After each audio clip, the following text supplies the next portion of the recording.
Are the Winnipeg Blue Bombers in dire straits right now? 3 straight losses to fall to 3-3 on the season. Putrid performance in the big smoke against the Toronto Argonauts, who get their second win of the season. And Winnipeg right now can't do much on offense. Huge question marks again about the health of their quarterback. And the defense can't seem to stop anything right now. First down, second and long, third down, red zone, struggling. Might be an understatement, let alone the special teams issues right now. Welcome inside Game Day After Dark. Welcome around the bonfire here on Bonfire Sports. My name is Darrin Bauming. Let's bring in our post-game friend, Zach Schnitzer. Schnitzy, if you can summarize how you're feeling right now as a Blue Bombers fan with your team, I don't even know how to put it beyond what I said. Kind of in dire straits right now. I started the game being somewhat frustrated. Then I became angry. Then I became flabbergasted. I didn't know what was going on. It was almost a comedy of errors. I almost laughed when 𝘽𝙤𝙧𝙧𝙯, I've never seen an illegal snap before, but it was an illegal snap because he did it twice. Vaval drops the ball, pick after pick from Zach Collaros. And then I almost became apathetic. I was just like, it's one thing to get beaten once by Calgary, right? They lost by 3 touchdowns on the road, Stampede Bowl. Got beat up. They got beat up. Okay, they have the bye. They come out of the bye, and then it's like, okay, now they got beat by 3 touchdowns at home by the same team after a bye, and their Losing record their after the quarterback. bye, and after the bye, their record was 17-0, including playoffs. They then go to Toronto facing Nick Arbuckle again, an Argos team that was 1-5, that was last in almost every statistical category that mattered, except for maybe red zone proficiency, Darrin. And they lay another stinker. And you know what's the worst part? Now I'm getting angry. So I guess I was apathetic. Now I'm angry again. This is the worst one of the 3, Darrin. It's trending in the wrong direction, if you could believe it. How do you trend in the wrong direction from losing by 3 touchdowns? You get embarrassed on the road to an Argos team that isn't very good because they have tons of injuries, including to Chad Kelly. They didn't really have an O-line. Yeah, the only bright spot is the Bombers got a bunch of sacks, but who cares? If the Argos hadn't been 1 for 4 in the red zone, Darrin, this game would have been a laugher at halftime. That was the Bombers were, and I'll get back to you in a second, buddy, but let me just finish with this. The Bombers were absolutely embarrassed on every phase of the team today. You want to talk about execution. You want to talk about discipline, taking a bunch of dumb penalties. Willie Jefferson, that offside in the first, Willie Jefferson can't be doing that. Fumbles, interceptions, poor quarterback play. The defense could not stop the Argos on second down. The Argos had 11.1 pass yards on average per throw, from Nick Arbuckle. It's like throwing a first down every pass. They were 63% on second down. You can't win a football game on defense if you are allowing 63% conversion percentage on second down. 6 turnovers. They couldn't tackle Darrin. And I know it was wet, but they couldn't. The Argos didn't have a problem tackling. And then your backup comes in. I don't know what happened to Zach Collaros, but Strevey had a couple of nice plays, but he was ineffective. It's concerning now. The red flag. It's I don't know, a bunch of red flags. I was raising the red flag before. Now I've got 5 or 6 of them. And last thing, Darrin, is David Asplund. He's saying, "Preach, Schnitzy, give us that therapeutic energy." He's saying, "I'm a therapist. See if you can make people feel better." The only way out is through here, folks. You can't feel better about. There's no perspective on this game. The Bombers were embarrassed for a 3rd straight game. Those first 3 games are seeming like a mirage. This is the team that we saw tonight. They were embarrassed again. And the only way out is through. The only way to feel better is to feel really crappy right now. Because if you're a Bomber fan, you have to wonder about the players, the talent, the schemes, the play calling. Everything is in question when you lose like this 3 games in a row. And this is really bad. I haven't felt this hopeless about the team in years, Darren. And I know they started 2-6 last year, but this feels worse because they lost those close games at 2-6 by 2, 3, 4 Right. points, one in overtime. This team They're has been getting beat down embarrassed. right now. Beat down. Yeah, 3 games in a row. I don't remember the last time that happened, and I lived through the Joe Mack era. Maybe 2015. This is not the Joe Mack era. All I'm saying is we haven't seen this level of ineptitude chronically from the Bombers since before 2016. And that's 10 years. Yeah, Kristoff nailed it. There is absolutely nothing redeeming in this game. Nothing. If you're a Bombers fan, you have to be horrified right now at what you're seeing. Blue and Goldens. Great profile pic, by the way, with the Golden Retrievers. Joining us on YouTube. What's going on, everybody in the live chat? Great to see you. Wanted to start strong, didn't, says Blue and Goldens. Wanted to eliminate the penalties, didn't. Wanted to eliminate the turnovers, didn't. Wanted to eliminate the big plays against, didn't. Very sad. Well put. The team said all the right things this week. They had lots of time to prepare, playing last Thursday, playing Friday this week, playing Friday last week, playing Saturday this week. So they had a full week of prep. Just couldn't get it together. Do want to say, Farside Bruce, this gentleman right here has been dying to get into the live chat. Says it's unfortunate he's able to join us following a loss, but always watches Bonfire Sports, always is in the comments and giving us that thumbs up. He's subscribed.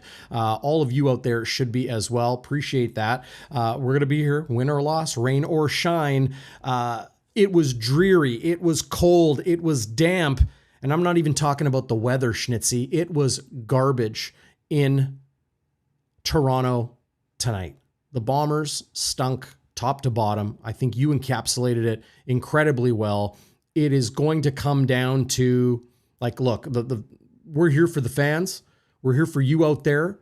This is your therapy session. We're going to look at all of the good, all of the bad. Collaros, Streveler, the defense. We're going to talk about Marquise Bridges and Terrell Bonds and a lot of those guys that played okay and played poorly. They made a change at cornerback. I don't know if you noticed that, Schnitzy.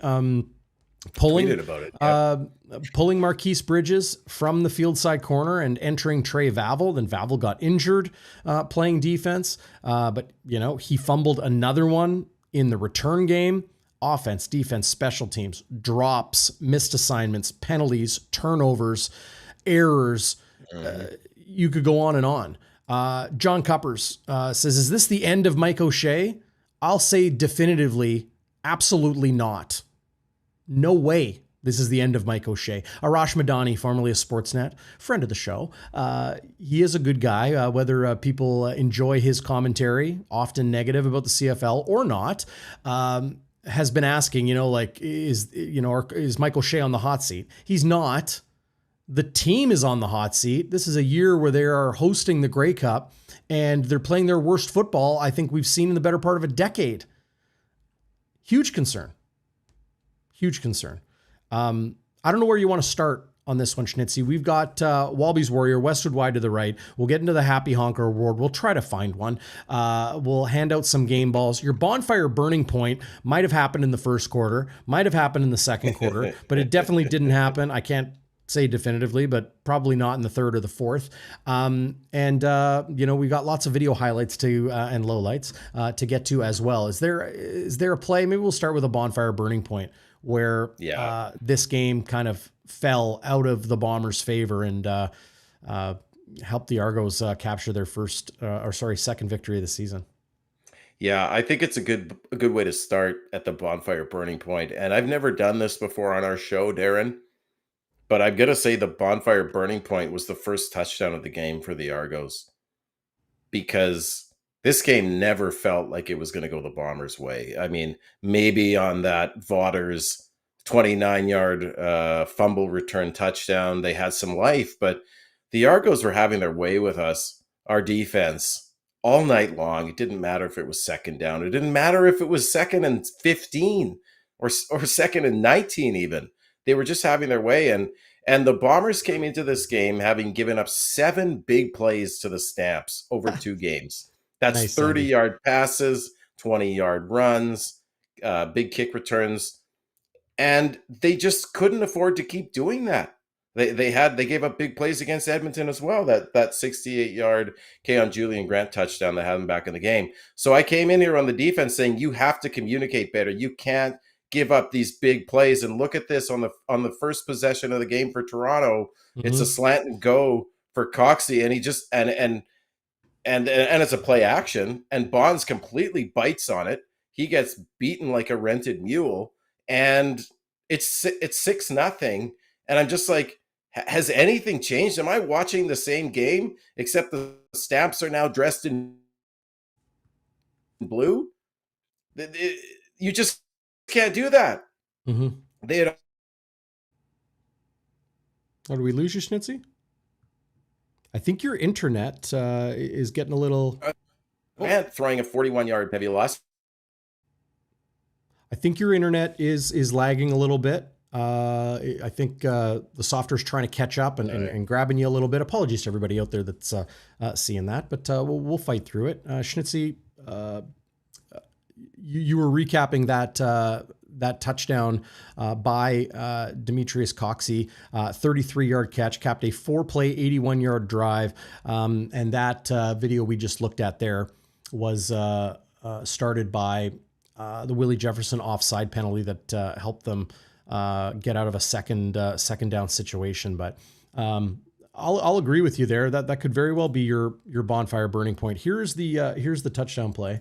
I'll just pull that back. Coxie was an absolute freak tonight. The numbers he put up were ridiculous. 6 catches on 8 targets for 145 yards, 24-yard average with a large of 41, 3 second down conversions, 2 catches of 30+ yards, including this one, a 33-yard touchdown off the arm of Nick Arbuckle. I mean, I think that's what we have to go for a bonfire burning point. It was a 6-0 lead, and Winnipeg, did take a 10-9 lead in this game late in the first quarter, and I'll pull that up right now. This was a moment I think had a lot of fans hoping things would swing back in the Blue Bombers' favor, and that was a fumble by Laburn, who was in for an injured McMahon. Yeah, Kalen Laburn.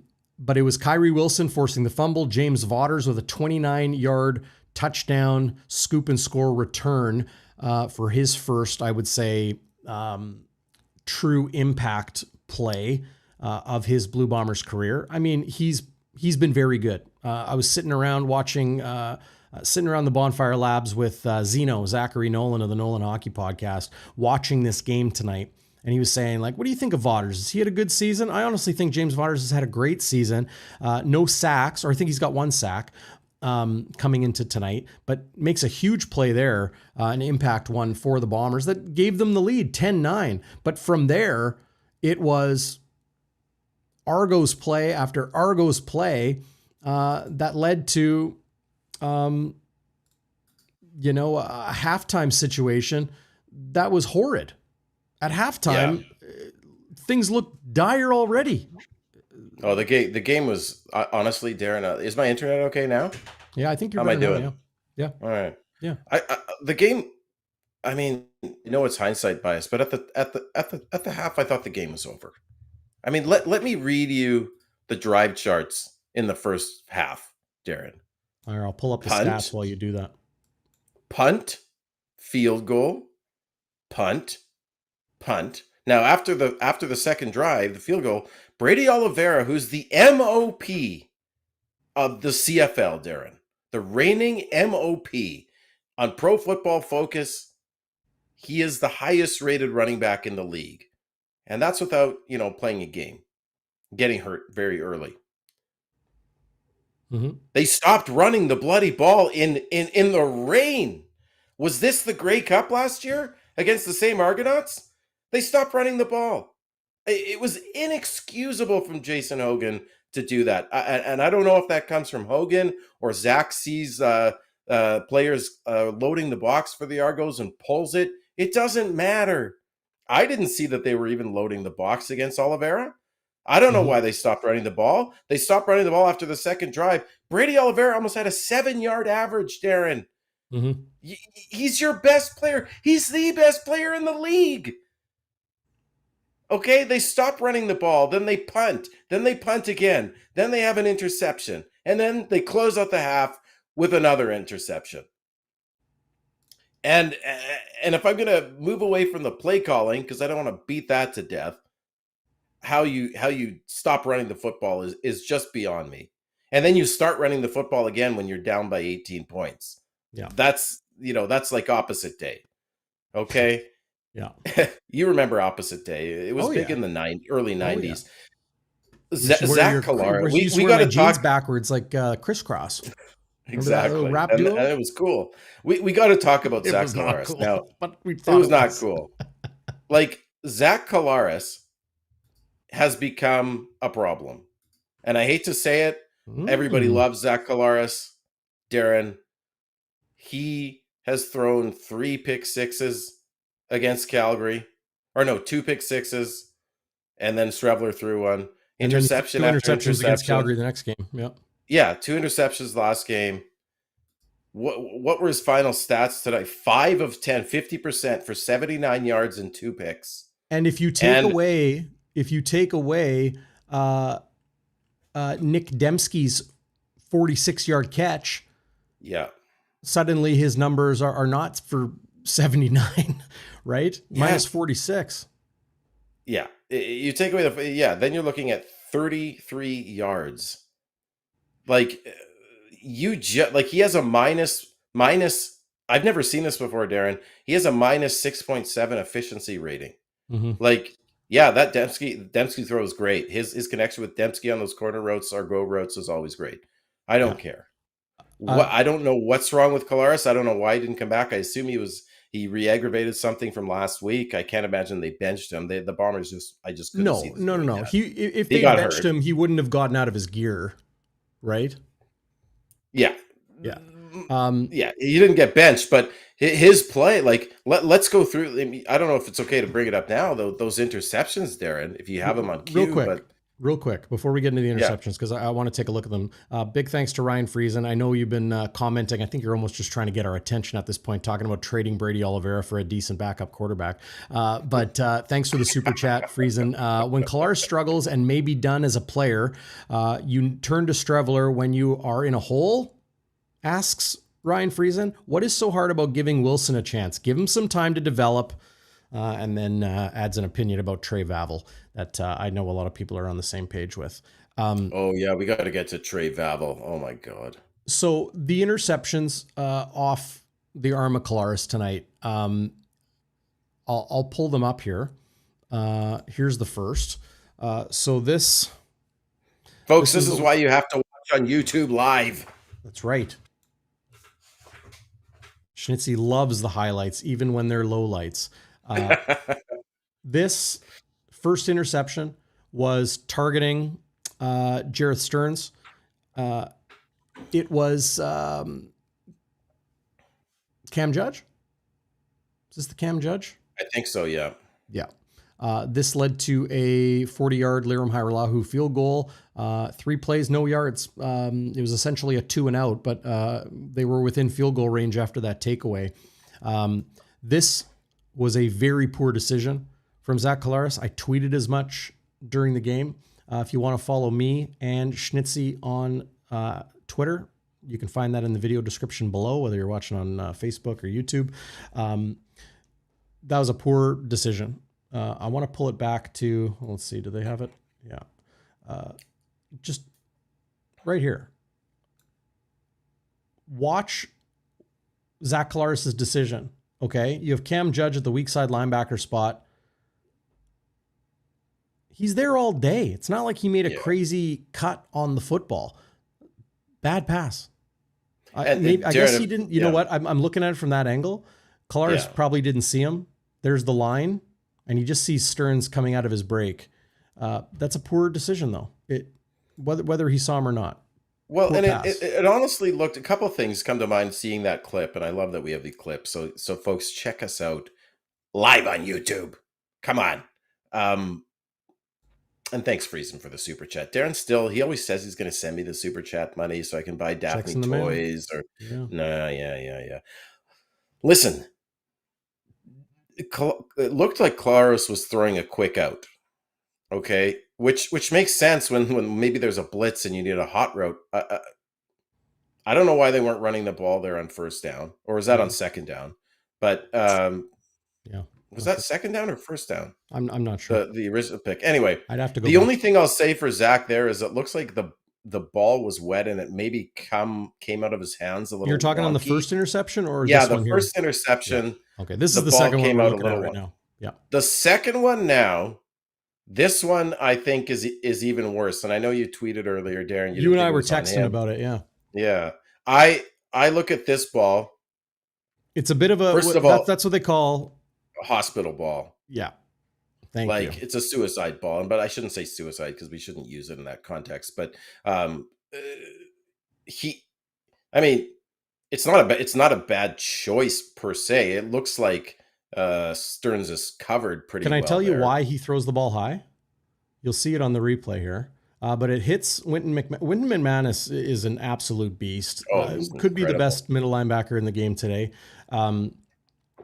He has a pass breakup. It then hits him in the helmet, and then Franklin is able to intercept it for that second interception in the first half. That could be your bonfire burning point too. That was essentially a nail in the coffin, if you will. But right there, you said this was it was a hospital ball. I said as much. But the reason he throws it high, it's a catchable football. The reason I don't think it's on the quarterback is he has to get it over the line. If you watch it here. You could say that about any play though, can't you, Darren? Get it over. Of course you have to get it over the line. There wasn't anybody like jumping up in the air. Oh, yes. Yes, there was. Was there? Yeah. Right there. 58, 78. He's trying to get it over his hand. It looks like he jumps after he throws it, though. I think you're giving Zach too much credit here. It looks like the ball's already over the line at that point. He knows he has to have it high because 78's got a clear, what's Zach Collaros seeing right here? He's seeing 78 and his eyes on the football because the football is right next to Collaros' face. 78 is staring at Zach Collaros' face. Collaros knows that. He's throwing a shorter route. He knows he has to get it high in order to get it past him. Look how close he is to knocking that down. I know his hands aren't up there at the moment, but that's what they call late hands. It's both receivers with the late hands, so DBs don't know the ball's coming. It's also linemen, late hands, very close to knocking that down. Great defensive I guess play. You could also say that Nick Arbuckle was seeing the same things when Bomber defensive linemen were jumping, and he threw the lights out again. I just and even if that's the case, is that the right throw to make in that situation? Were there other options? The Stearns seemed like he was pretty well covered, and there's three Argos around him right there, right? So should have even thrown that football. I guess case in point, he had 79 yards, half of which came on one pass in an entire half. And that's just not going to get it done. And we can rest on the laurels of Zach's pedigree and 2 MOPs and 2 Grey Cups with the Bombers and, career yardage last year, Darren. But he's trending in the wrong direction. He's absolutely trending in the wrong direction. And I don't think if you're a Bomber fan, you can look at the Collaros performance in the last few games, even going back to last year. Maybe let's go a year and a bit here. So You cannot say that you aren't concerned about Zach Collaros' performance. well put. I think that's incredibly well put. Scott Drayward asking, I think it was, Scott Westman, where's the injury hit?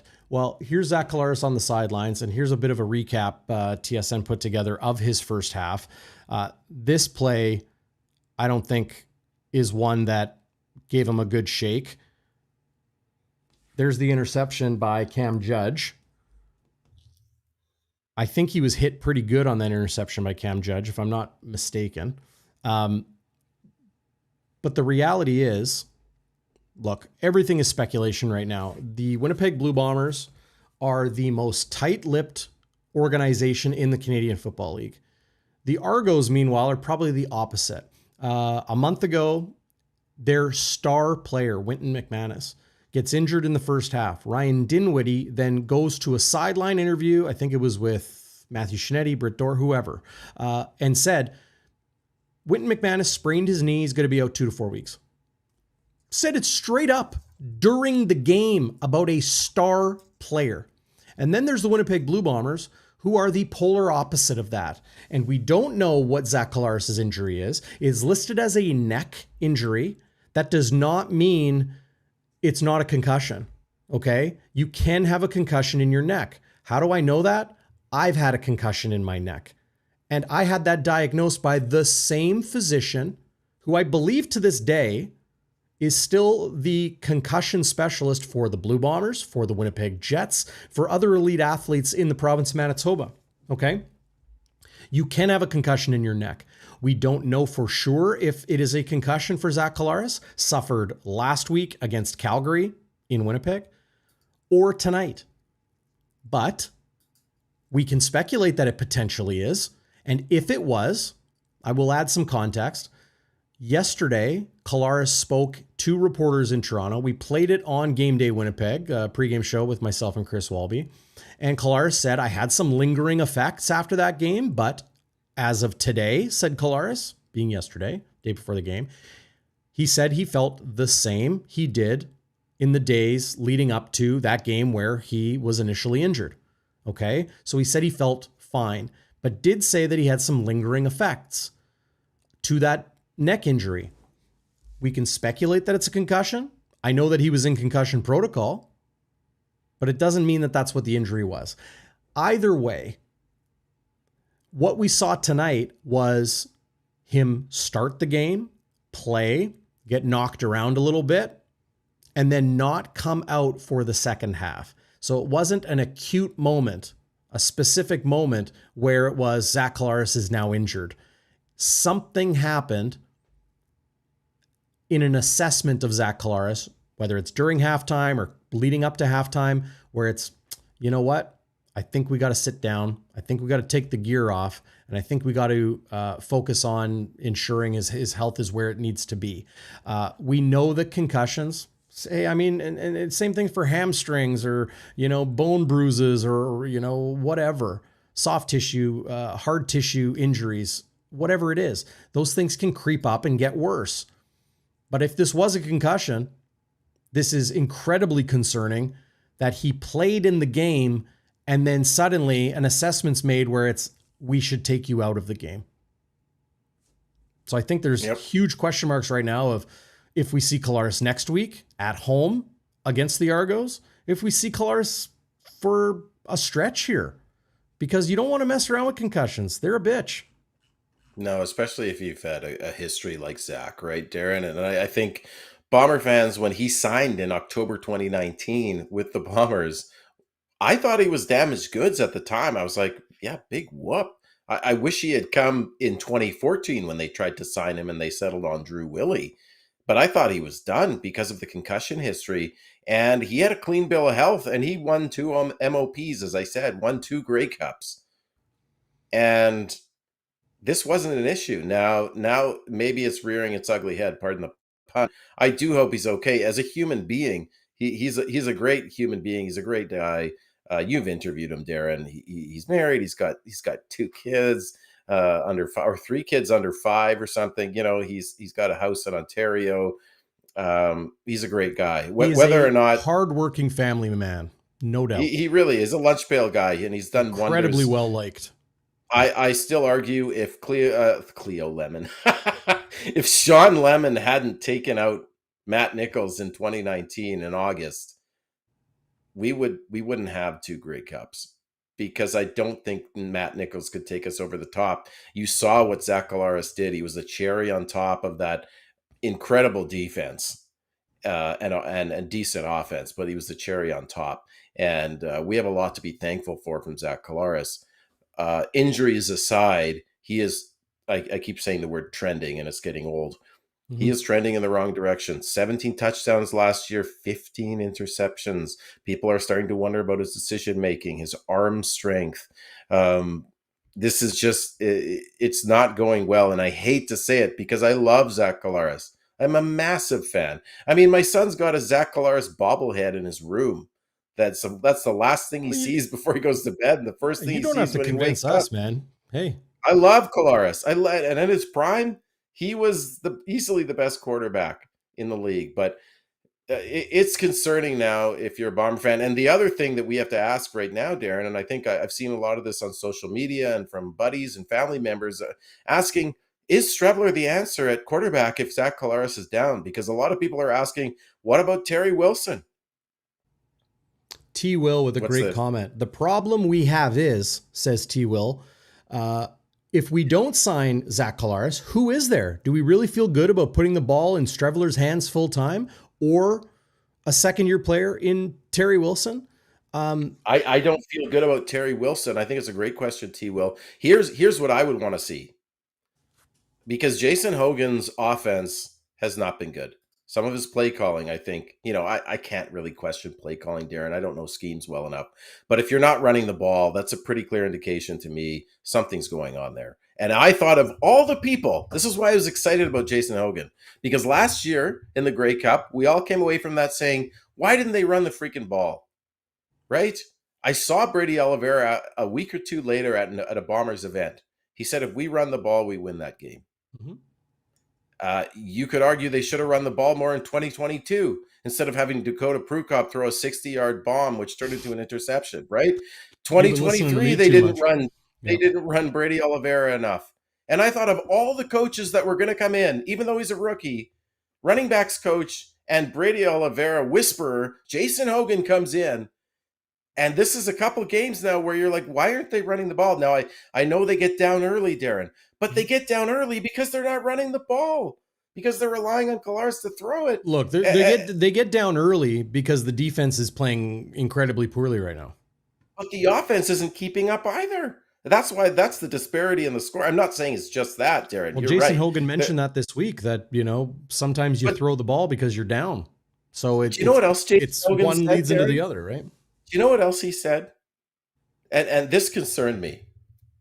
I'm going to pull it up because I actually wrote it down, because I was wondering about this coming into the game. Okay.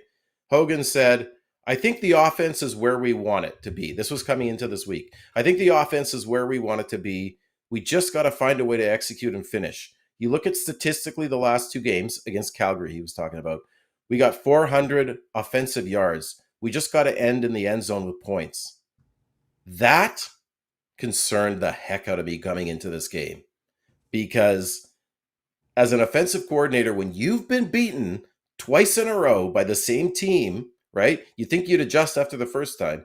When you've been beaten twice by 3 touchdowns and you have a whack load of yards, the Stampede Bowl, Collaros said 288 yards. Sounds pretty good, hey? Most of that was yab yards. Yards after beatdown. They don't matter. Yeah. The defense is going to give you, they're going to give you 10 yards if they're up by 21 points, right? They're going to let you march down the field incrementally 5, 8, 10, 12-yard throws. Like, those yards don't matter. So what I would have liked Hogan to say was to say, we haven't been good enough. We just plain bad. That's on me. That's on the players. That's on the scheme. And he throws out there that, we have 400 offensive yards. Like I could be on a diet and I could say, Oh, 6 days out of the week, I didn't have chocolate cake. But on Sunday night, I ate the entire effing chocolate cake. Yes, sir. And I threw up everywhere, and I didn't No, you impress didn't my throw up. You trainer. kept those calories. Right? Like, I don't want to hear from my offensive coordinator that's been beaten by 21 points 2 games in a row that he's happy with the yardage. Are you kidding me? And then not to run the ball when you used to be a running backs coach. Brady Oliveira, Darren, credited Jason Hogan with turning his career, not his season, his career around. You remember when he was battling with Johnny Augustine in 2022, and there was that game in Calgary where he had like 9 rushes for 5 yards or something crazy. And Jason Hogan said to him, Brady, just be you. Subtext being, I think, and I could be wrong, you don't have to be Andrew Harris. Be you, Brady. And what does Brady do? He goes off and he's the MOP. Why aren't we running the ball? Alana Turner watching live on YouTube. What's going on, Alana? Good to see you back in the live chat. Hey, last year we were 0-4, says Alana, and still made it to the Grey Cup. Relax, guys. We even talked about that at the top of the show. Schnitzy, you said it point blank, and I thought you put it perfectly in saying that last year at 0-4, they were losing games by a couple points. This year, they start out 3-0, and now they've got questions about quarterback health. They've got big questions about quarterback health, big questions about offensive line play, huge questions about defensive performance overall, and they're losing games big. They're not losing by a score or even 2. They're losing by 3. And I understand the Stamps are a very, very good football team. They lost to Montreal. Is that right? I watched too many football. Yeah, they lost to MBT. Yep. Yeah, they lost this week to Montreal, but they lost Vernon Adams Jr. for a stretch in that game. So they lost by 2 points. Yeah, hang on, I'm updating my my. And if Vernon Adams stays in that game, I'm almost 90% sure they beat Montreal. There's your week 8 schedule there. Montreal squeaks by Calgary with Vernon Adams Jr. getting hurt late in the game, but Winnipeg just lost to a team that, yes, they have been playing better as of late. They nearly beat the Alouettes last week. But they were a 1-win football team coming into today. Struggles against the pass rush, struggles against the run, and Winnipeg gets beat handily. Like this score, 31-17 tonight, is it's what's the word I'm looking for, Schnitzy? Help me out here. Mirage. Yeah, well, mirage. Yeah, it's flattering to what Winnipeg put out on the field tonight. They absolutely were horrid in all 3 phases. Yep.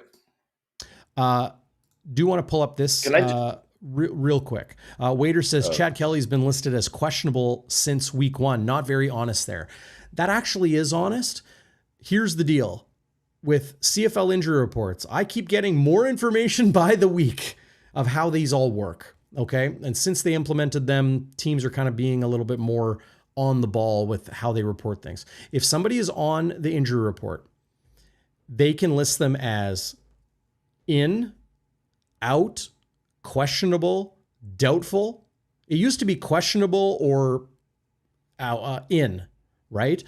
Now I've found out teams can list them as questionable, doubtful, in the lineup this week, out of the lineup this week. And they can also say not injury related, meaning like Dylan Mitchell, which I think we should maybe touch on. Dylan Mitchell has, it's not injury related. He's on the 1-game injured list, which means the Bombers are choosing to pay him and healthy scratch him. But they have to be listed somehow in the CFL. They put him on the 1-game injury list. That's essentially how it is. So Chad Kelly being listed as questionable, he has to be listed as questionable because if he's not, he's listed as either doubtful or out. They're essentially not wanting to rule him out, so they're saying he's questionable. He could play as early as next week. Yeah. And honestly, that should be the least of the Bombers' problems because, as you said, Darren, and I thought you put this well, the Bombers have to look internally. This isn't 100%. about how other teams are playing. This isn't about how great the Stampeders are. This isn't about how great the Argos might be, and they're not great. Like I said at the beginning of the show, they were last or next to last in many statistical categories. And the fact that the Bombers got 6 sacks, big whoop. There are absolutely zero silver linings here. I don't give a shit about sacks. Yeah. Like, even in a win, yeah, I don't care. Doesn't matter. I don't care about sacks. Especially when Arbuckle is slinging it on 2nd and 19 and converting it, right? Yeah. Those sacks don't matter. And if they hadn't got 6 sacks, I would have told you they failed because the Argos give up the most sacks in the league, and they have a patchwork O-line. The most outstanding offensive lineman right under is out. They had a pure rookie on, I think it was right tackle, this John Boss guy. Anyway, there's no silver linings here. That's the really scary part for me, Darren, as a Bomber fan. There are no silver linings here. And he just to get back, because I know we want to go into our other awards and highlights here, Darren. But if I'm the Bombers and I'm Jason Hogan, I would stick with Streveler for one more game because the Argos are not good at stopping the run. They were 3rd last on the league coming into this game, gave up about 118 yards per game on the ground. You have Chris Streveler, who can get first-team reps for the entire week, find creative ways to get Brady involved. Throw passes to him out of the backfield. You saw what he did on a 2nd and 10 there late in the game. Get Brady involved, get play action, get RPO, get some option routes in there, right? Like get creative, get the short passing, get a sweep going, something, or just a wide receiver screen, right? Like there's all sorts of ways to get creative and get the offense going and control. This is the Bombers' MO: run the ball, control the clock. They got out. The Argos had a 10-minute advantage in time possession. You can't win football games like that, right, Darren? Like, well, you can if you're scoring all the time, but they're not. Yeah, if you're scoring on 50-yard bombs, I think you have to go to Streveler at least one more time and see if Jason Hogan, with a week of preparation, and that he can get that offense going. Because the only real good drive the Bombers had the entire game, Darren, was when they made it 28-17 with that dart on the fake sweep, which was a nice play. It froze the DBs, and you show the highlight there. The Strevy throws the dart to Stearns. It was a nice play call by Jason Hogan. So get creative, get Streveler running. Like you saw, I saw someone in the chat mention Lapo. When Lapo was running the offense in 2019, you had Streveler as a real change of pace guy, and you had him winning games as a starter. Well, he did win a game as a starter this year. Yeah, he did that one game. But it was a week 1 game where you got no film on anybody. Yeah. I mean, that looked like the outlier, right? 100%. So I think and here's the other thing. You talked about Kody Case, which I think is really important. Kody Case went down looked like a really bad injury, right? Yeah. He's the reason Dylan Mitchell's not on the field, because Dylan Mitchell doesn't really play slot. I mean, he's played 14 games. Hold on. Let me finish. He's played 14 games of slot in Edmonton. Okay, so he can play slot. He's not the reason. I just want to I know I'm a stickler for some of these things. He's not the reason he's not on the field. The Bombers decided to go with him over. You can't say an individual is the reason he's not playing. Okay. The reason he's not playing is because he didn't win a job at a training camp. But he should be in the starting lineup with what they paid him, $120,000, $140,000. They gave him $60,000 signing bonus this offseason. Yeah, no, I hear you. And he was supposed to be the replacement for I know Kenny I'm being Lawler. A stickler. I know. No, it's fine. I appreciate you being a stickler, because I'm like the last thing from a stickler in life. My wife will tell you, Zach, listen to what I'm saying. Zach, why do you keep losing your keys? Why do you keep losing the parked car in the parking lot, Zach? I have to use geriatric psychiatry advice to find my parked car. I park the car and I have to stop, see it, and say it. Okay, I see my car. Okay, I'm right by the S on the Safeway. Not that I shop at Safeway. I only go to Superstore. Here's the drop It's by way Kody cheaper. Case. Yeah, so Cody Case goes down. So Dylan Mitchell was supposed to be Lawler's replacement. Mm-hmm. And oh, by the way, folks, Reggie I White see a lot of Jr. Reggie White Jr. was in there. I wouldn't be surprised if they maybe bring him back. I kind of liked him in the preseason, but Agreed. Dylan Mitchell was supposed to be the replacement for Kenny Lawler, and at the time, Darren, I didn't mind that because I thought this is a guy who has a pedigree. He's got touchdowns. He's got 1,800 1,000 yards. yards through, Yeah, what was it? 35 games or something like that in CFL. and then Wheatfall kind of took his job. It seems like, from what I understood, Darren, Jarrett that Stearns stole the job. that Dylan Mitchell did not come into camp in shape. He had a hard time maybe picking up the playbook. If I'm reading between the lines, I'm speculating, but that's just from seeing interviews and reading. That's just what I got. He just wasn't ready for whatever reason. Hate seeing Wheatfall this, went by the off. way. Hate seeing this. Yeah, Wheatfall goes off, and Wheatfall's been effectively shut down in the last 3 games. And if any time is the time to see Dylan Mitchell, it's now, because the Bombers are reeling. They need a spark on offense, big time, God, big time. I'm sorry. I meant to get that off the screen a little quicker.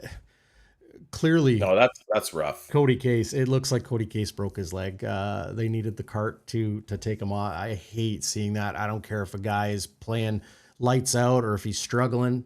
Never want to see that. Really feeling for Kody Case and his family tonight. God, hate that. Really unfortunate situation. Absolutely. And it looked like Case, because Vaval replaced Marcus Bridges on field side corner, as you tweeted out, Darren. Mm-hmm. It looked like Case was going to get some more action on returns. Yeah. But anyway, what do we want to get to another award? What do we want to do here? Well, we did we got WALBY'S Warrior and Westwood Wide to the right. One's going to be tough. The other's going to be pretty easy. WALBY'S Warrior. Hey, honestly, I thought, and this could be a game ball. I thought I liked Kyrie Wilson. I think Kyrie Wilson has been good this year, Darren. Mm-hmm. Well, he's got someone nipping at his heels. Jonathan Jones. Yeah, another Jonathan free agent Jones. signing. Yeah. But Wilson had a special teams tackle. He had 2 defensive tackles. And then he had that what I thought could have been the bonfire burning point had the game gone in Winnipeg's way, but he has that forced fumble on Laybourne, which Vaughters returns 29 yards for the touchdown. And Kyrie Wilson, he has a couple sacks this year, Darren. Bombers have not been very effective getting sacks, although, sacks aren't the be-all and end-all. If you look at Pro Football Focus, he's right up there in the top 7-8 linebackers. They brought in Jonathan Jones because of Kyrie's injury history and getting up there in age, but he hasn't relinquished that job because he's played really well. And I thought he played well tonight. And for a guy that's been hobbled by injuries the last couple of years, I think he's a warrior. He comes back and he's not giving that job away as far as I can see right now. Yeah.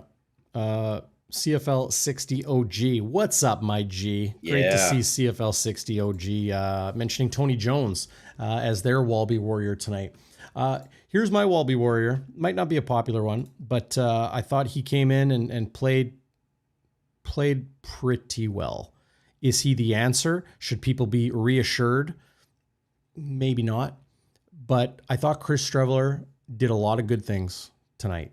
Mm-hmm. He was not perfect. He made mistakes. There were offsetting penalties on this play, by the way.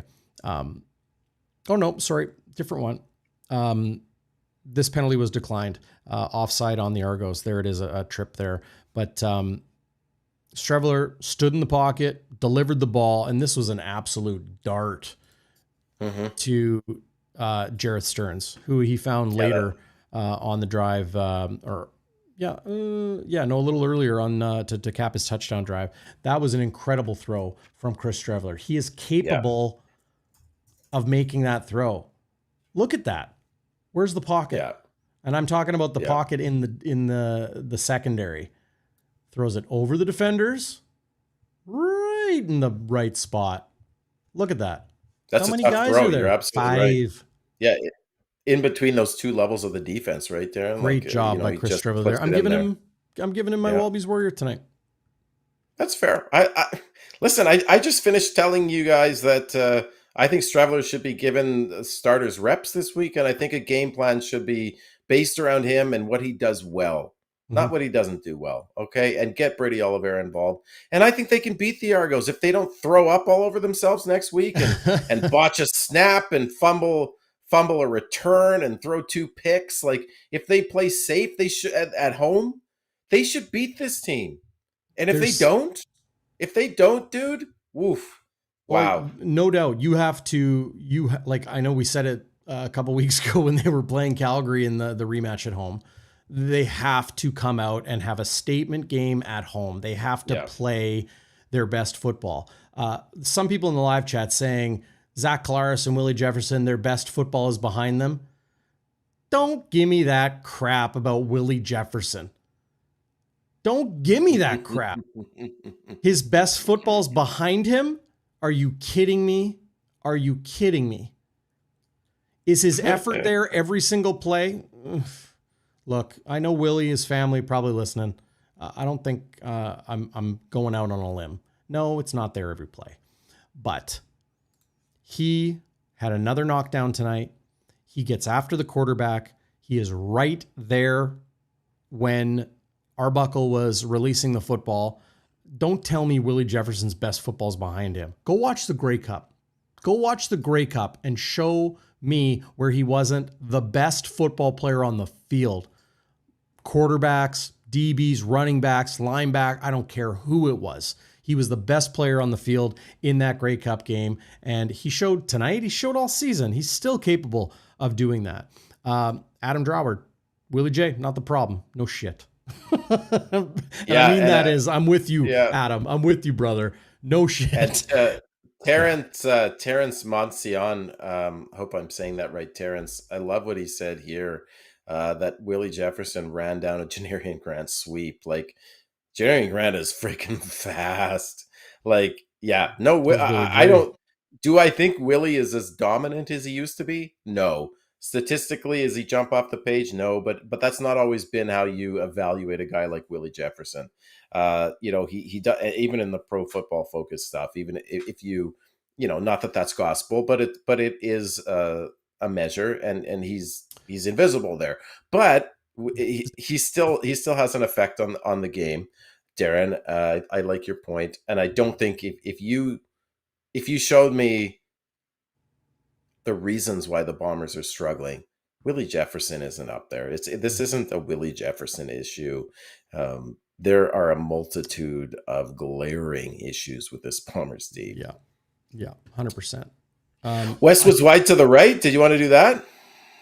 Yes. As soon as I mentioned Matt Lane's comment here, this is a good one. Very interesting. Jarius Jackson. Maybe it's time to let him pull the trigger on some plays. I don't know. That's why they brought him in. To give a young Jason Hogan a little bit of veteran presence.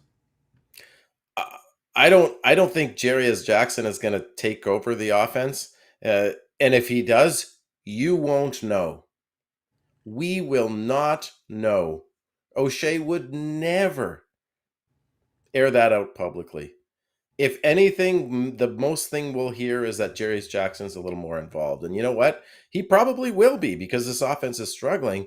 And I'm sure Jason Hogan, who is a student of the game and is a hard worker by all accounts, there's no way 𝘎𝙬 would have ever given him the job if he wasn't a grinder. 𝘎𝙬 loves that, right? Yeah. Hogan, he's going to give Hogan a chance to figure this out. We're 6 games into the season. Right, like as much as there's huge alarm bells going off, Hogan's going to have a chance to right this ship, and I think if anything, Jarius Jackson maybe will have a second look at things. Say, this is what we need to do. It's funny, as we're talking, Darrin, I'm actually optimistic about next week, and maybe I'm just in denial. But I do. You're think riding that all 12 steps right now, hey? Yeah, that's right. I do think I do think they have a good chance, right? They're going to be at home. They've been embarrassed 3 times in a row. I think if Streveler, in fact, maybe this sounds crazy, Darren. At this point, does Streveler have a better chance of producing a win than Zach Collaros? If they put a game plan behind him that plays to his strengths, unlike Jordan Maximic and Trey Ford, which is oil and water, by the way. Mm-hmm. I don't know, man. I think if they don't throw up on themselves next week, anyway, we're getting ahead of her. Yeah. Mandy Moore fan mentioning, what's my argument on Willie's best years are not or are behind it. What I'm saying, yeah. Look at his play in the Grey Cup. Look at his play this season. His best football is not behind him. He's playing his best football of his career. Look, you want to be really like dig into the minutia of it. The best football of his career is like 2016, 2017, 2018, 2019, 2021, 2022. But it's not like he has fallen off. Okay. What I'm saying is it's a huge departure from being the best player on the field in the biggest game of the year 8 months ago to saying he's fallen off and his best football's behind him after 5 games, 6 games this year where the defense hasn't played well overall. Yeah. Yeah. Waiters has got me. Let's go. I definitely don't think, hey, Waiters, Willie Jefferson is the problem. Okay. The Westwood wide to the right, somebody mentioned, can you give it to the whole team?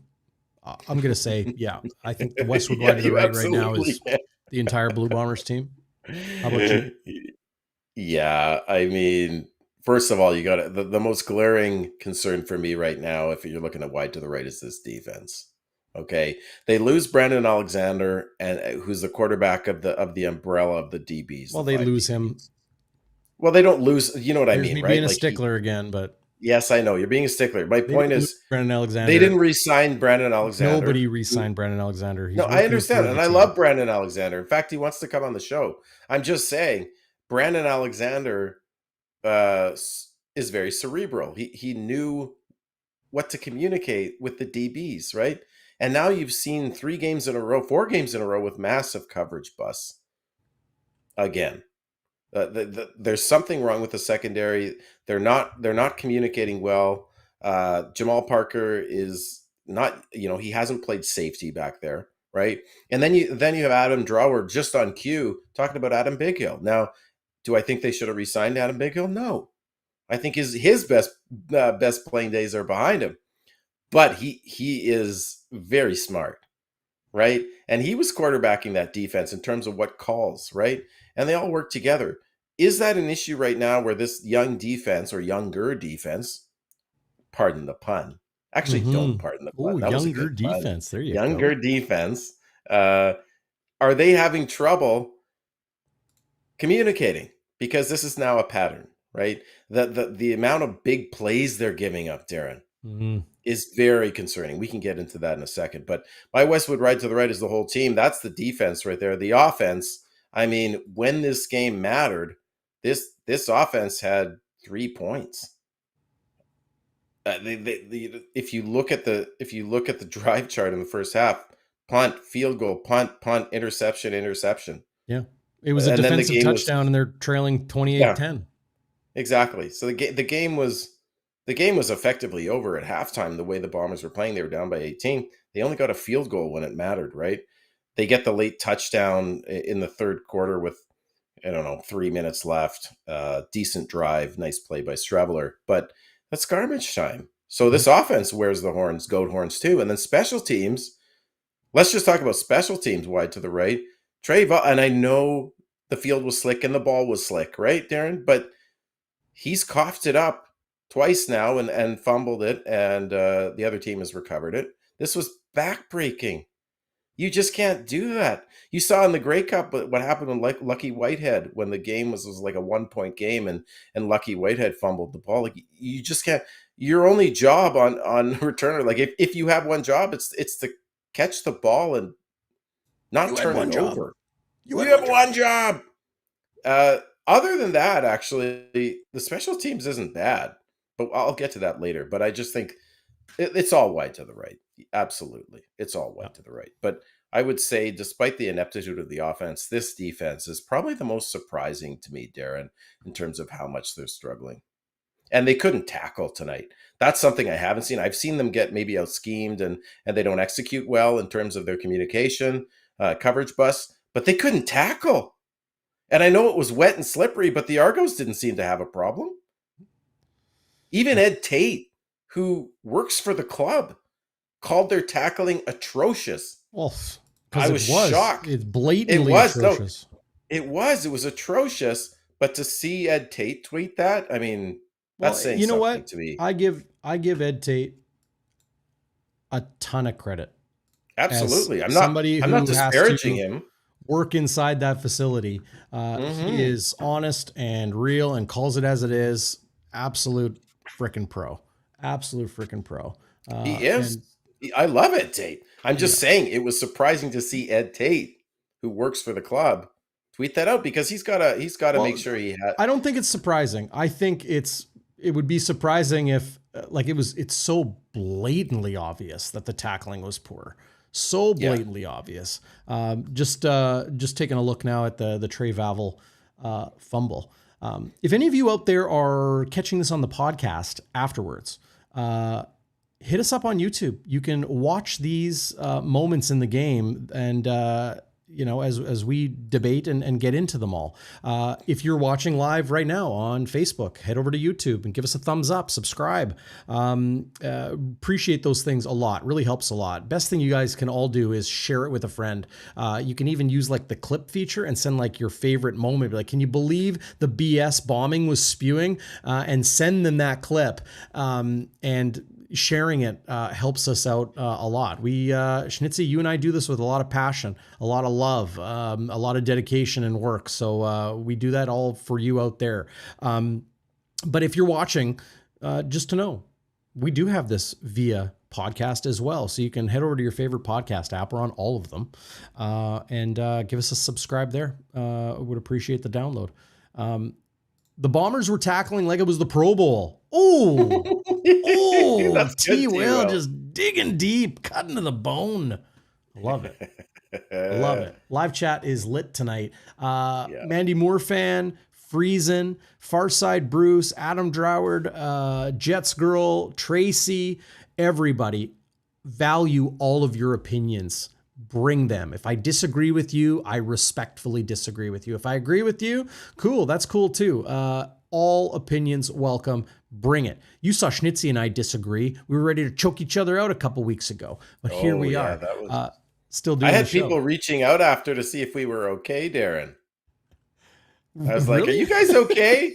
Yeah, of course we're okay. We were just beating each other up. If we agreed all the time, you know how boring the show would be. Yeah. Bomber fan, just to touch on Vaval for a bit longer. You say Vaval and I say Vaval. It is Vaval, like gravel, Darren. I like that you're a stickler. Vaval. I've been told it's not Vaval. No, gravel. It's Vaval. What? No way. Vaval lets the ball fall on the turf. Look, I mean, I just say I have a Canadian accent. Whatever. You're usually a stickler for pronunciations, which I appreciate. But I think Bomber fan here in the chat has a really good point. He asks, how long can they let Vaval handle punts? I don't think he should handle punts anymore. I think, yes, the ball was slick today, but someone on Twitter replied to me when I asked if it was the rain or whether it was an error by Vaval on that drop. And he said it was an error because the guy was coming to hit him and he was changing the ball from one hand to the other. That's not the time you should be changing one ball from one hand to the other when a guy is right on you who's about to smoke you. It was an interesting point. I hadn't thought of that, right? When he fumbled? The fumble happened when he was changing the ball from one hand. He was putting the inside hand to the outside hand because he was taking an outside lane, and he was doing that right as a guy was about to hit him. So the point is, I was wondering whether it was the slickness of the ball that was to blame or whether it was a Vaval error. And after I thought about it and heard that response, saw the response on Twitter, I wondered, But he's put the ball on the ground 4 times that I can remember now this year, Darren. He's recovered 2 of them, but he's put the ball on the ground. He's bobbled. He made that poor decision in the Stampede Bowl to take it out when he was 6 yards deep in the end zone. And statistically, okay, overall, he was first in punt return average early in the season, but right now the Bombers are middle of the pack in punt return average, and they are second last in average kickoff return average. Now, is all of that on the ball? I don't think he was changing arms. I don't think he was changing arms. Look, he's holding it, and he's like, "Oh, I'm gonna get this guy's helmet on the ball," and he just puts both hands on it, and it gets popped out. You think? 100%. Interesting. 100%. Watch it. He's not switching hands. He's interesting. He's pulling. Look, he's keeping it in his right hand. Look, see that second hand come in? He's not switching. That's not how you do it. And then the ball's out. His left hand is grabbing his right arm. He's bracing that ball with 2 hands. Yeah. So to what extent do you put that on Vaval, or is that a good slick ball, or is that Vaval? Vaval or the ball? Yeah. How much do you put? Sayonara, everybody. Yeah, I was just thinking that. Like, that's got to be my. Yeah. I just burned my best. Oh, you got to think of a new one, buddy. I know, man. What do you think of that? I think that's 𝘎𝙤𝙤𝙧𝙚 making an awesome play. You got to give the other team credit sometime. As they say, for sure. They get paid too. Hang on. I'll try to pull this out of the way. There we go. This is 𝘎𝙤𝙤𝙧𝙚 saying, "Get off me, Evan." Or who is that? No, that's 𝘎𝙤𝙤𝙧. That's 𝘎𝙤𝙧. Who looks like he's holding him, by the way. This is a great hit. Bop. Helmet on the football. Wraps. But it doesn't look like Vaval, and I don't know my technique on returns, right? I never played football, but does it look like he's protecting that ball very well, Darren? It pops right out. Well, yeah, because he made a great play on it. Hit him right in the arms. That's hard to do. I'm sure it is, but if you have correct ball security there, is that ball getting popped out? I don't know. So you're telling me if you have correct ball security, the chance of it being popped out by a great play is 0? No. You're doing your straw man thing, Darren. That's not what I'm saying at all. You're taking my point to it's like most ridiculous. It's not straw man. It's not straw man because I'm saying good plays happen. That right there, like it doesn't just because the ball comes out, it doesn't mean Vaval made a mistake. It doesn't mean that necessarily. I think both things are true, Darren. That's what I'm saying is I think 𝘎𝙤𝙧𝙧𝙧 made an amazing play. Don't get me wrong, but I also think Vaval didn't. I can't say Vaval. Yeah. I keep thinking of Damon Duval, the kicker for the Montreal Alouettes. Damon Vaval. I'm saying both things are true. 𝘎𝙤𝙧𝙧 made a nice play, but he didn't have it secure enough. Otherwise, it wouldn't have popped out like that. I think both things are true. And the point of this whole discussion was, thank you, Charlie, I think Vaval should sit, especially if he's going to play field side corner. You can't have him returning as well. But this goes back to Dillon Mitchell, Darren. Dillon Mitchell is also a returner. And Vaval is not a returner anymore. Whether it's because he's not good enough or because he's, going to focus on being a starting defensive back. And then Case, who was going to come in as returner, is now hurt. Yeah. He came in Peyton Logan got hurt on the return after Vaval got hurt. Peyton Logan isn't on the horizon that I can see. So Dillon Mitchell is your returner. You're on fire tonight. Whoa. That's not straw man. That's a reducto ad absurdum. That sounds like a Harry Potter spell. Reductio ad absurdum. Are you calling me reductive? How does T-Will know these things? Is he a lawyer? Is he you're in my kitchen? Is he a rhetorician? Is he You're in my kitchen, bro. Philosopher? C-Walk saying, "Hey all, another crap show tonight." Are you talking about this show? No, I'm kidding. Dillon Mitchell next week. Yeah, quite possibly. Jamie Fedden, who is Mr. Jamie, Selfie. what's up, Jamie? Always, what's going on, Jim? Great to see you in the live chat. Watching on Facebook. What's up? You can give us a share and a thumbs up in there as well. Head over to YouTube. Do the same. That'd be awesome. Jamie says, I believe the Blue Bombers are going to turn it around. So the faith remains strong in some. Jamie leading that charge. I like it. Bomber fan saying, what is Peyton Logan's injury? It's like he's been out 8 weeks. Yep. It's been, he was injured, I think, on the 3rd day of training camp. So maybe even more than 8 weeks. But if you tear a muscle, if you break a bone, he's out there in sweats. He's running a little bit. I think they're biding their time with him. Yeah. Nick McConnell says there's a spider crawling on your shoulder. I don't know what that means. I don't know either. I don't know. I got a fire burning on my shoulder. Yeah. That's it. Okay, where are we at? We've done Westwood's Wide to the Right. We've done the WALBY'S Warrior. We've done the Bonfire Hat. What's your happy honker tonight? Well, unfortunately, the phrase happy honker has the word happy in it. Mm-hmm. I'm actually gobsmacked here, dude. I was thinking about this before the show. I don't know if I have a happy honker here tonight, Darren. Okay. Was there a lighthearted moment? I guess when my happy honker, if I had to pick, and this is the best of a bad bunch of options, would be that for the first time ever in my 30 plus years of watching CFL, I saw a penalty on an illegal snap because the ball slipped out of Chris Kolinkowski's hands. I don't put that much on him. He doubled twice.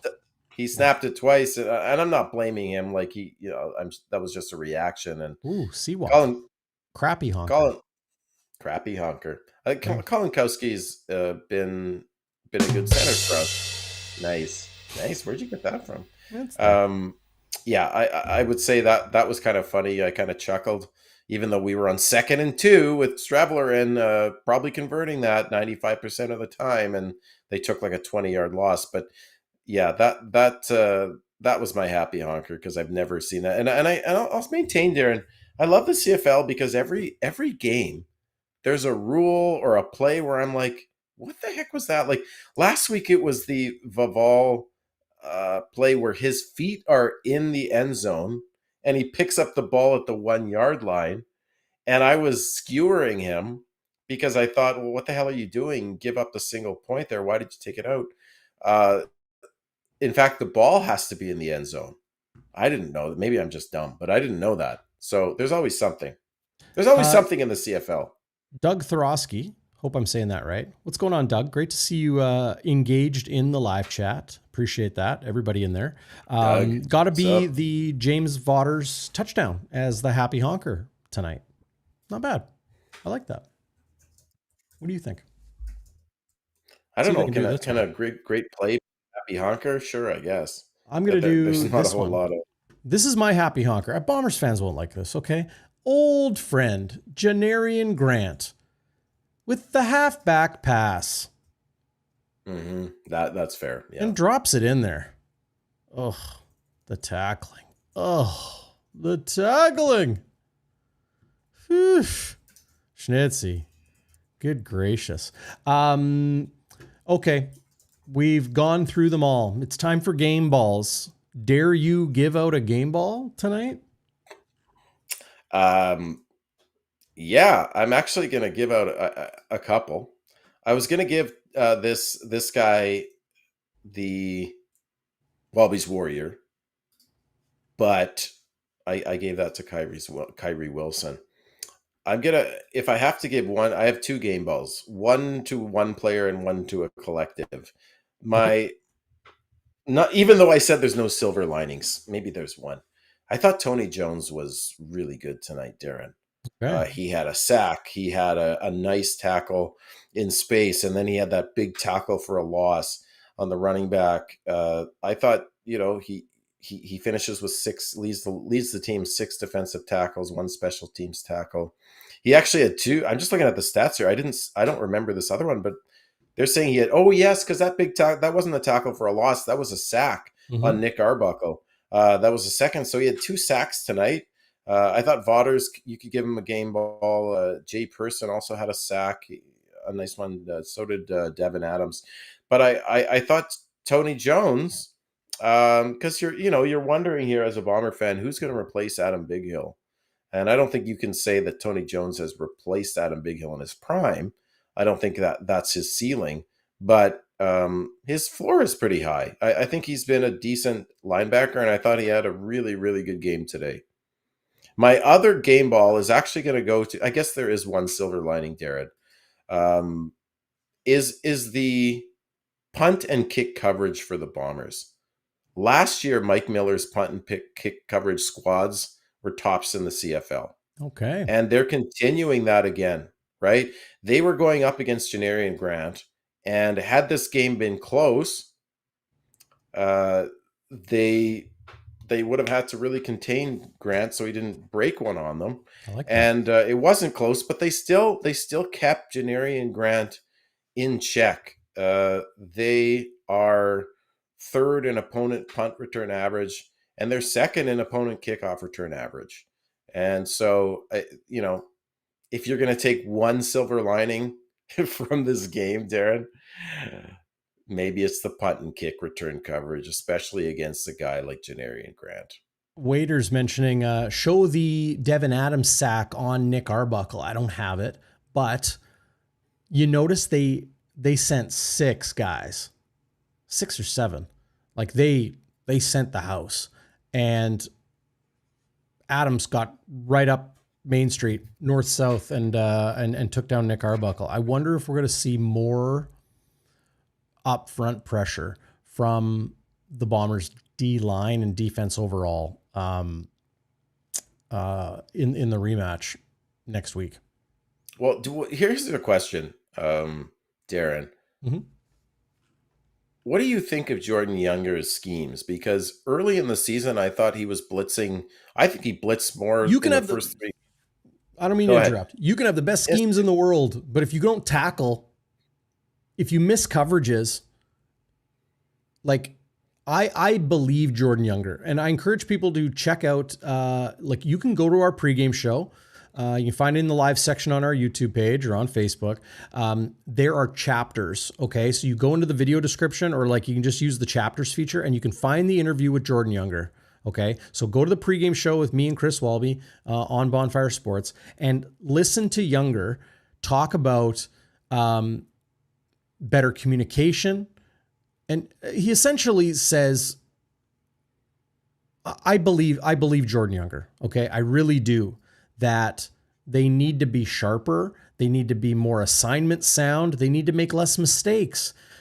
To answer your question, Schnitzy, I don't see it as a Jordan Younger problem. I don't. The team is playing like shit. That doesn't mean, in my opinion, that it's a scheme problem or a game plan problem. They're playing like shit. That's my opinion. Do you yeah, I can't disagree with that. And I guess my question is, there's been a lot of blitzing, especially today. And I know that's partially because the Argos were banged up on the O-line. They gave up the most sacks in the CFL. But I saw a lot of blitzing from this Bombers defense today. And for the most part, I know they got 5-6 sacks. I thought they got burned on the blitz. A couple of screen passes that were executed perfectly by the Argos on 2nd and long. I thought they got absolutely burned on the blitz. And I got to wonder, Darren, and I'm interested to hear what you think and what people on the chat think, is Jordan Younger upping the blitz percentage because he doesn't trust his DBs? You know what? Richie Hall blitzed a lot too. He'd send Reddick Ramsey on the edge. He'd send Dietrich Nichols on the edge. I think Dietrich Nichols has more sacks than interceptions because they don't throw at him, so they send him off the edge. Yeah, that's kind of how I see it. Because I really wondered whether he was concerned about his DBs, so he wanted to make it easier on them. So Arbuckle would have to get the ball out quickly, and they could make a play on the ball. Yeah, just a thought.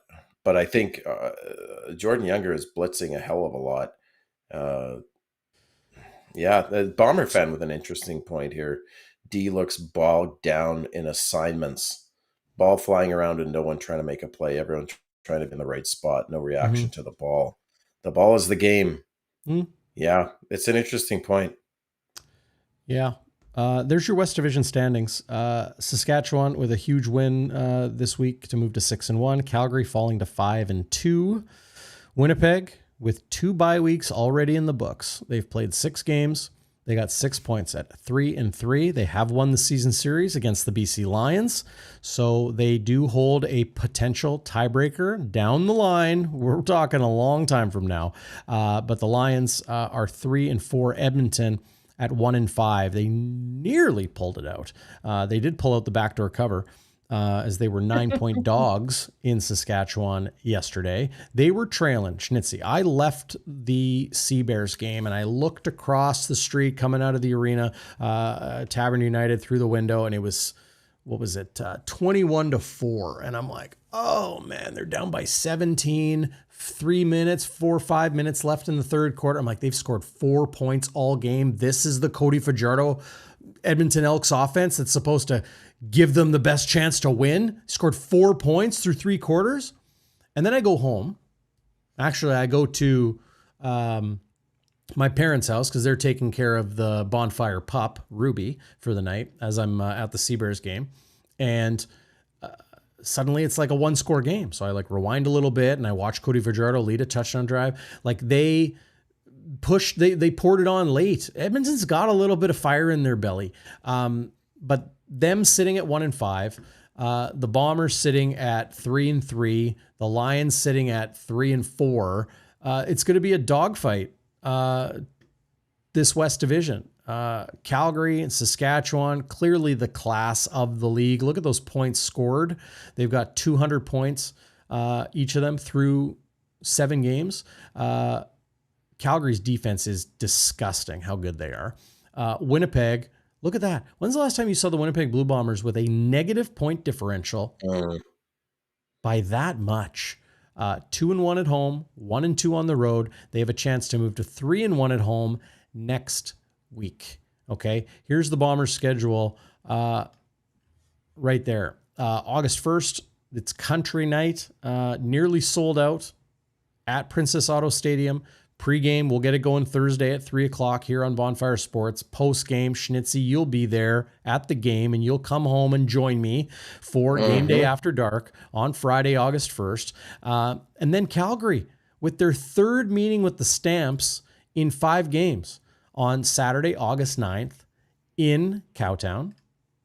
Chance for a little bit of Stampede Bowl redemption. And then the slog continues with 11 straight games between buys as they are home to the Red Blacks on August 14th.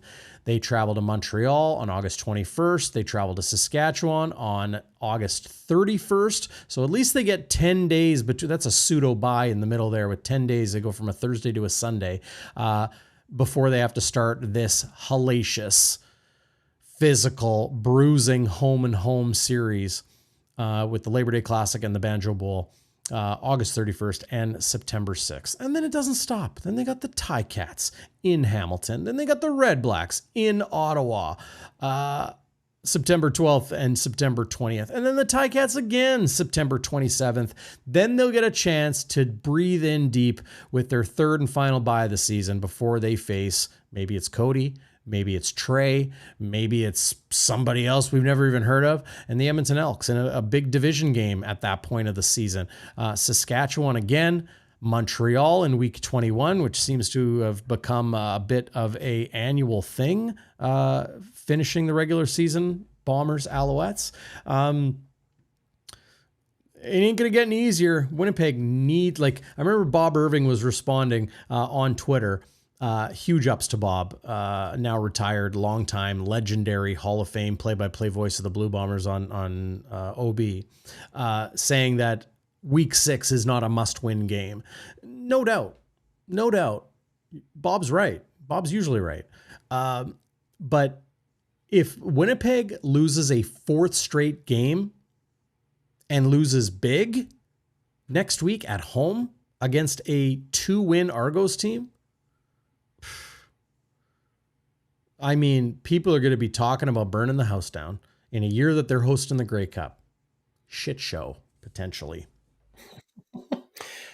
Yeah. This is gut check time for this Bombers team. If you would tell me right now that the Bombers eke out a win or even dominate next week, I wouldn't be surprised. I really wouldn't. This team is capable. They have talent. They are Jordy. What's up, brother? They're capable, Darrin, of beating the Argos. They beat BC with Chris Streveler. Now, you said like week 2, not a lot of First film, game whatever. Of the year, yep. But I think if Hogan can put together a decent game plan that's tailored to Chris Streveler's strengths, that uses Brady Oliveira, for God's sakes, and if they can get some communication down in that secondary to stop giving up these massive plays. I mean, teams on average get about 2.5 big plays per game. Mm-hmm. The Bombers are giving up 4 or 5 big plays. Like, you just can't win that. You know, TSN had a stat that if you have a big play, like a 20-yard run or a 30-yard pass in a particular drive, you have a 61% chance of scoring a touchdown.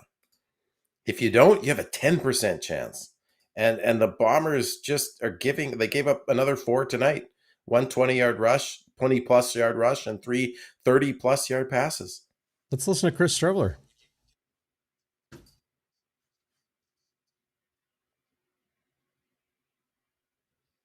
I don't think we got any audio on him, do we?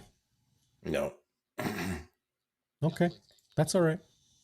I'm going to get it for you, okay? You guys want to listen to Chris Streveler? I'll pull it up. It's just going to take me a second, okay? And you still got to give us your game ball. I'm giving it to you, Schnitzy. You had a good show tonight. You really did. Like that. I'm fired up, buddy. Yeah. As always. Love that. I really want to pull up this Chris Streveler clip. So just give me 1 second. I can do it. You can do it. You can do it. You were talking about it being gut check time. Like, do you see next week as a must win? No. Listen, I've watched the CFL for long enough, Darrin, where now my caveat is that the way they've been beaten the past 3, in some ways psychologically, it is gut check time. And if they lose a close one, I'm that whatever, I'm fine with that. If they get blown out again, then it's real, like, alarm bells are ringing. Because if they get crushed 4 games in a row, 2 of which happened at home, 2 of which are to a backup quarterback in Nick Arbuckle. Oof. Well, he is a backup. He's not the starter. No, I'm not disagreeing. If they get embarrassed again next week, then you not only have to look at the players, you have to look at the coaching. And it shocks me to say that. I'm laughing at this comment from Lost Signals. Here's to another 30 years till another Grey Cup. Lost Signals indeed. Lost Signals is not from Manitoba, or if they are, they're probably a Rider fan. Love watching this. Fine. It's great. You know what? Thanks, we talked about it on the show a couple weeks ago, Schnitzy, right? Like, you know what? Jeff Hamilton, when you were in New York at your friend's wedding, right? Or was it a family member? It was my wife's side, Americans, so they don't appreciate that it was a Bomber game night with Milt Stegall there. Bastards. Like, one of the best moments ever in Bomber football. But when Jeff Hamilton was on, he's like, Bomber fans, you're not going to appreciate me saying this, but you've gotten fat, right? 5 straight Grey Cup appearances. Family. Bombers, CFL fans are not a huge... They're not so hot on Bombers fans right now because it's the way it goes. They're tired of the Bombers being in the Grey Cup every year and being a dominant team. But let's hear from Chris Streveler following tonight's game in Toronto. Here he is. Game, it's a 15-point deficit. Could you just take us through, like, what's kind of going through your mind in that moment? One play at a time. We got to stay on the field. Got to try to sustain drives. You know, in a weather game, you got to play clean football. One play at a time. That's what I said to the guys. That's my mindset at that point. I know you guys all talk about preparing as a starter every single week, but I mean, how tough is it to just go into that situation? It's my job, you know. And after last week, I put a lot of extra work into this week to do more and just continue to press and get better. And we all need to do that. We're not playing good enough right now. We got to find a way to get better. And whatever that takes this week as a team, we got to do that. And as individuals, we got to look in the mirror and figure out why we're not playing our best football and put in a little bit extra work to get better. We're going to see these guys in 6 days. So we got to play better. We got to find a way to work a little bit extra more, work a little bit extra and do a little bit more to be better as a team and as individuals. Was there anything from tonight that you can hang your hat on at all to carry and use this throughout the week? I mean, I do feel like we showed some fight as an offense in the second half. We got to stay on the field. We got to. I mean, no one played their best game tonight. You know, we just got to get better. I thought we fought. Put one in the end zone there to get a little momentum, but then we just couldn't get back in the end zone. So I got to be better, and we all got to find ways to get better. What's the conversation like, if there is any kind of conversation between yourself or Willie or any guy who's been a part of this team for the 5 Grey Cup run, knowing that there are situations that present themselves like this during the season? What kind of conversation do you guys have to make sure that the standard is hit? Because Osh has talked about pillars and not going ahead and overreacting after losses. Right. We've lost games here before, and we know how long of a season is. But ultimately, the bottom line right now is we're just not playing good enough, and we have to get better. And that doesn't just happen because you just trust that it's a long season. You got to put in extra, and you got to do a little bit more, and you got to look in the mirror and have tough conversations with yourself and as a team, and figure out why we're not winning and correct those mistakes so we can get better. But we do understand it's a long season, and there's still time to get better and put this thing right. So it's going to start tomorrow, watching this film and being critical of ourselves. There's Chris Streveler following Winnipeg's devastating loss. I don't think that's out of question. 31-17 in Toronto to the Argos. We got to look in the mirror, says Chris Streveler. There's no other way around it. They need to play a lot better. You know what? Matt Carr mentioning the reffing, one-sided. I don't think that's even part of the equation right now. I mean, you don't like the reffing in certain games. That's on you. That's cool, but not the issue for Winnipeg right now. Yeah. Darrin, I know we got to get out of here, but our buddy John Hodge tweeted something. According to my notes, the Winnipeg Blue Bombers have lost 3 straight games by double-digit margins for the first time since 2014, which was Mike O'Shea's first year as head coach. And that kind of aligns with what I was thinking earlier, that I haven't seen a Bombers team get obliterated like this 3 weeks in a row in over a decade. And they haven't. Like, even that crappy 3-15 or 5-13 2015 team, right? Like, this just doesn't happen in the O'Shea era. And I guess I am by no means saying O'Shea's in the hot seat, or am I questioning O'Shea by any means. But the calling card of this team, whether they had the talent or not over the last decade plus, has been the character and the culture of this team. And part of that is you don't beat yourself. You don't get embarrassed, right? Like, in order to get embarrassed like they have the past 3 games, all 3 phases have to suck hard. And they have. And you just don't see that in this Bombers team because the culture and the character is so strong that they always find a way to bounce back. They grind. They love football so much. They love going in tomorrow and looking at this film and trying to find an edge for next week. That's the shocking part, that they have been embarrassed 3 games in a row. It's shocking. Jeffrey Townsend says Willie Jefferson avoided fine and suspension for his dirty hit last week. He did not avoid a fine. He was fined. Yeah, he was. Others mentioning the Bombers have had a bunch of headshots go uncalled. I mean, I think Bombers fan is saying headshots against Winnipeg. I would like to know which ones those are. I don't know what headshots were not called. The Collaros injury against Calgary, clean hit. League agrees. Team agrees. Okay, I know Zach Collaros said otherwise in his first media availability after that hit, but the team agrees that was a clean hit. His head hit the turf. Walby and I talked about it on the pregame. Schnitzy, I know you need to run. I have Mike O'Shea, so if you need to run, that's cool. Let's do it. You want to hear from O'Shea? All right, I do. here he is.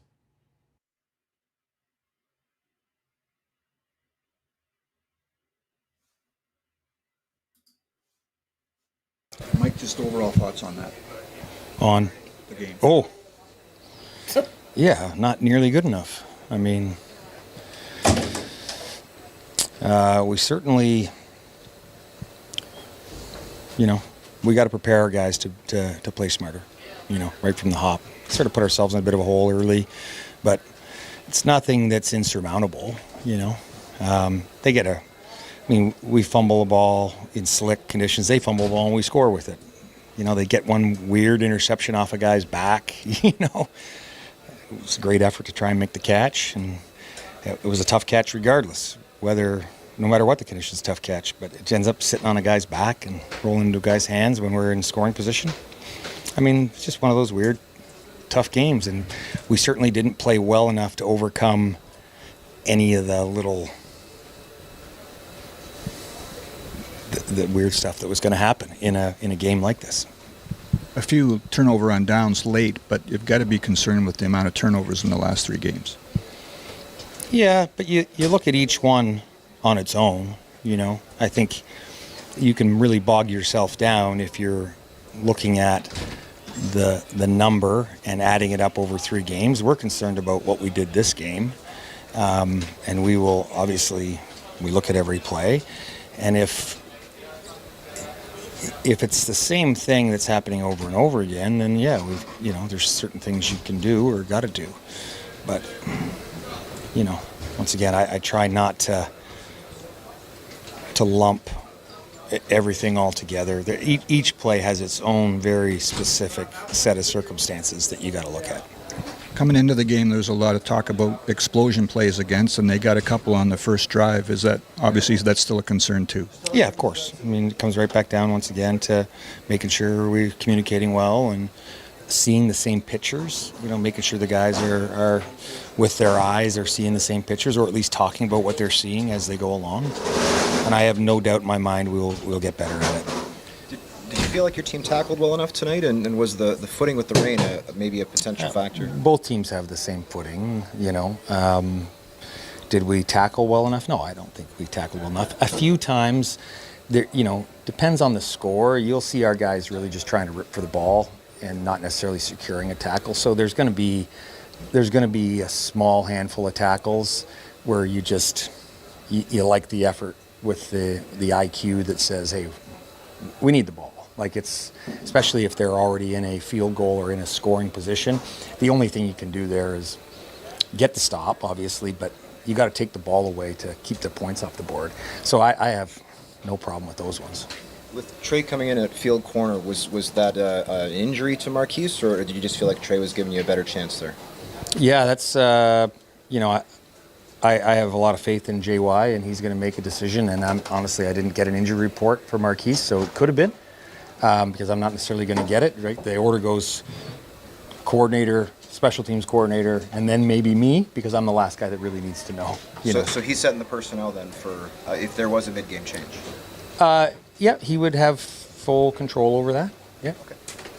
Coach, will you look at any potential changes just in search of different results going forward? I think we're going to look at this game and figure out exactly why we lost play 1, why we lost play 2, whatever those plays are. We're going to look at the exact reasons why you win or lose plays and then why you win or lose games. It's the same process we've used since 2014. So I don't think there's a reason to change it. We're going to stick to that process, get some answers, and then with information, you make all sorts of decisions. So there's head coach Mike O'Shea. You can watch another minute or two of that if you'd like. The final minute or two of his post-game media availability on the Blue Bombers YouTube page. Lots of good content up there. I've loved what the Blue Bombers digital media team and Ed Tate and everybody there has done. But tough one tonight, Schnitzy. Nice that we got to hear from the head coach. Some people will not love, some of his responses to those questions. Others will understand that he's in a tight spot answering after a putrid performance by his football club. But do you have a final thought you kind of want to summarize this on before we, pack it up and send everybody on their way? Yeah, well, I hope this was therapeutic to everyone else, Darrin. I don't know what else because I don't think it's therapeutic to sugarcoat it, because that just comes across as disingenuous. There's no sugarcoating this. This is a bad stretch here. We in Bomberland haven't been this concerned about our team since 2015, and that was before this 8-year run of double-digit wins and playoff games and home playoff games and 6 straight West finals, winning 5 of them, 2 Grey Cups, 5 straight Grey Cups. Impeccable culture, impeccable execution, right? This is bad. 3 straight embarrassing losses is really unprecedented in the last decade plus. And I think we have to ask ourselves now, as fans of this team or as analysts, Darrin, journalists, is this team good enough to contend anymore? Because that's the question we need to ask ourselves, because good teams don't get embarrassed 3 games in a row. Mm-hmm. And if they get embarrassed again next week, then nobody's pulling any punches. All the questions are going to be asked about personnel, about coaching, about scheme, about drafting, everything. When your team loses again and again, everything is called into question. And I don't want to go there yet, but this is gut check time for this Blue Bombers team. And this feels more dire than the 2-6 start last year, even though they're still 500. They're still solidly in 3rd place in the division. They're in a playoff spot. Yeah. And the crossover is going to be in play this year too. So they're not out of it. This is early in the season, but it's the way that they've lost these last 3 games, Darrin, that has to have Bomber fans very surprised, upset, and extremely concerned. And thank you, Adam Droward, for the super chat. I failed to bring this up earlier. I hope Adam sees this. He was very engaged in the live chat earlier. Thanks, Adam, for the super chat. His comment: had a big night on the diamond. Maybe that's the Jays. Maybe that's with his, his account. Bombers are in some trouble. I hope I'm wrong, but I do think Zach might be cooked, says Adam Droward. Thanks for the super chat. Thanks to Ryan Friesen too. And big thanks to you out there watching, listening, supporting us here on Bonfire Sports. We appreciate it a lot. Hit that thumbs up, sub up, just hit the sub. Do it. And maybe the best thing you can do is share this with a friend, a coworker, a neighbor, your mama. Do it. They'd appreciate it, and I don't think they would appreciate it quite as much as we do as well. Schnitzy, great insight from you as always. We're going to do it again on August 1st. That's Friday night, country night at Princess Auto Stadium. It's going to be a raucous crowd. Winnipeg needs to play better. As Chris Streveler said, look in the mirror. It's all up to them. I think they got the horses. I think they got the talent. I think they got the system. I think they have all of the pieces. They're just playing like shite. Be better. Go to bed tonight. Shake it off. Snap and clear, as quarterback Zach Collaros says. But Chris Walby, the legend, will join me, as he always does, for Game Day Winnipeg here on Bonfire Sports. Thursday, 3 o'clock, live, always the day before the game here on the channel. You can follow us on all of our socials at Bonfire WPG. my man Zeno, Zach Nolan, clipping things up and doing some great work on our Instagram, on our Facebook, on our Twitter. Be sure to subscribe and follow there as well. And then Schnitzy, you'll join me as you always do. Game Day After Dark on Friday, August 1st, following the Bombers' home rematch with the 2-5 Argos. Bombers are 3-3, so things could be worse. Yes, sir. And just to get us out of here, I'll say, embarrassed 3 times in a row. Why do we always suck against the Argos? Sayonara, everybody.